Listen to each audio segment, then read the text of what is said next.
বিজেপিতে আবার বড়সড় ভাঙন। ভাটপাড়া 10 নম্বর ওয়ার্ডে বিজেপি যুবনেতা রাজ বিশ্বাস দীর্ঘদিন ধরে অর্জুন সিংয়ের ঘনিষ্ঠ ছিলেন, কিন্তু শোনা যায় এর আগেও তিনি বহুবার তৃণমূল থেকে বিজেপি, আবার বিজেপি থেকে তৃণমূলে গেছেন। শেষবার তৃণমূল থেকে বিজেপিতে যোগদান করেছিলেন, কিন্তু নোয়াপাড়ার বিজেপি প্রার্থী অর্জুন সিং হওয়ার পরে আজ ব্যারাকপুরে পার্থভৌমিকের হাত ধরে আবার বিজেপি থেকে তৃণমূলে যোগদান করলেন তিনি। সংবাদ মাধ্যমের মুখোমুখি হয়ে পার্থভৌমিক কি জানালেন আমরা শোনাবো। ব্যারাকপুর থেকে দেবাশিস পালের রিপোর্ট, সংবাদ বঙ্গবাণী। কোনো দায়িত্ব না দিয়ে বাইরে থেকে যারা আছে তাদেরকে দিয়ে পশ্চিমবঙ্গে চাইছে ভোট করাতে, সেইভাবে পশ্চিমবঙ্গ কোনোদিনও যেতে যাবে না। পশ্চিমবঙ্গে যেভাবে লক্ষ্মী ভাণ্ডার, তারপরে যুবসাথী যেভাবে চলছে, ওইতে আমাদের পশ্চিমবঙ্গে চতুর্থবারের জন্য মাননীয় মুখ্যমন্ত্রী মমতা ব্যানার্জি সরকার হতে চলেছে। সেই ইয়েতে আমিও নিজেকে এর মধ্যে যোগদান করব। হ্যাঁ, অনেকদিন ধরেই চলছিল, তো আজকে ডেট হয়েছে, তো আজকে আপনি কোনো বিজেপির কোনো খবর ছিলেন?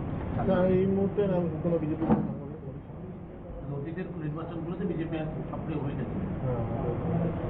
সেটা ভাটপাড়ার মানুষ জানে যে রাজ বিশ্বাস গোলঘর অঞ্চলে বিজেপির জয়ের পিছনে অল্প সময়ের মধ্যে আপনাদের খবর পাঠিয়েছি, আপনারা সবাই এসছেন।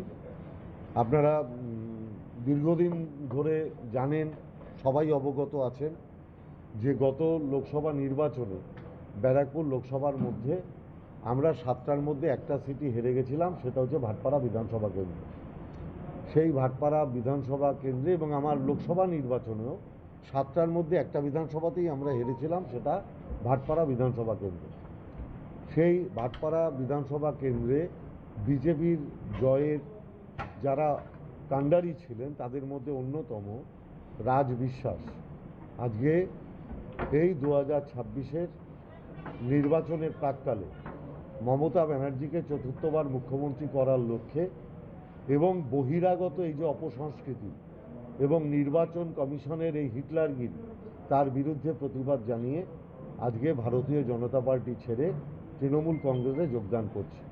আপনারা দেখছেন ভাটপাড়া তৃণমূল কংগ্রেসের সমস্ত নেতৃবৃন্দ, আমার ক্যান্ডিডেট অমিত গুপ্তা, আমার নির্বাচন কমিটির চেয়ারম্যান গোপাল রাউত, আমার দলের সভাপতি দেবজ্যোতি ঘোষ, আমার যিনি চিফ ইলেকশন এজেন্ট ছিলেন আমার দলের নেতা সৌরভ সিং, আমার ট্রেড ইউনিয়নের সভাপতি অশোক দত্ত, আমার কাউন্সিলর নেতা তরুণ সাউ, অভিমন্যু তেওয়ারি কাউন্সিলর, মনুয়া, এবং প্রত্যেকে আপনারা দেখছেন যে তারা প্রত্যেকে রয়েছেন। তাদের প্রত্যেকের উপস্থিতিতে আজকে রাজ বিশ্বাসকে আমরা প্রদেশ তৃণমূল কংগ্রেসের অনুমতি সাপেক্ষে আজকে আমরা তৃণমূল কংগ্রেসে যোগদান করাচ্ছি। কতজন? প্রচুর মানুষ, 10 নম্বর ওয়ার্ড, 15 নম্বর ওয়ার্ড, ওই পার্শ্ববর্তী এলাকায় আমরা লাভবান হব, এটুকু আমরা বলতে পারি। এটা কি মনে হচ্ছে ভাটপাড়া পুনরুদ্ধার হবে? পুনরুদ্ধার করাটা মানুষের উপর নির্ভর। কথা বলেছেন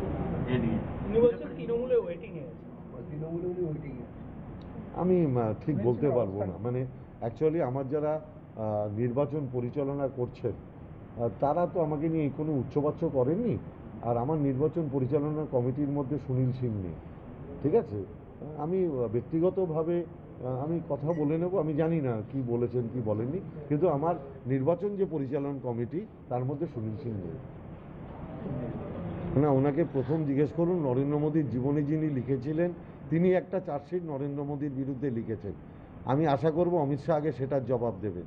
এপস্টিন ফাইল, ওনার যিনি জীবনী লিখেছেন তার অভিযোগ, সুব্রমণিয়ান স্বামী যে অভিযোগ করেছেন ওনার নামে যে কি করলে উনি পদ দেন, আগে অমিত শাহ সেগুলোর জবাব দিক বাংলার মানুষের কাছে, তারপরে নিশ্চিতভাবে আমরা অমিত শাহর জবাব দেব। আরেকটা বিষয়, কালকে দেখা গেছে রামনবমীর মিছিল বিপরীতে ডাক্তার কে.ডি. ঘোষের নার্সিংহোম, এখানে যত্নের সহিত সাধ্যের মধ্যে স্বাস্থ্য পরিষেবা দেওয়া হয়।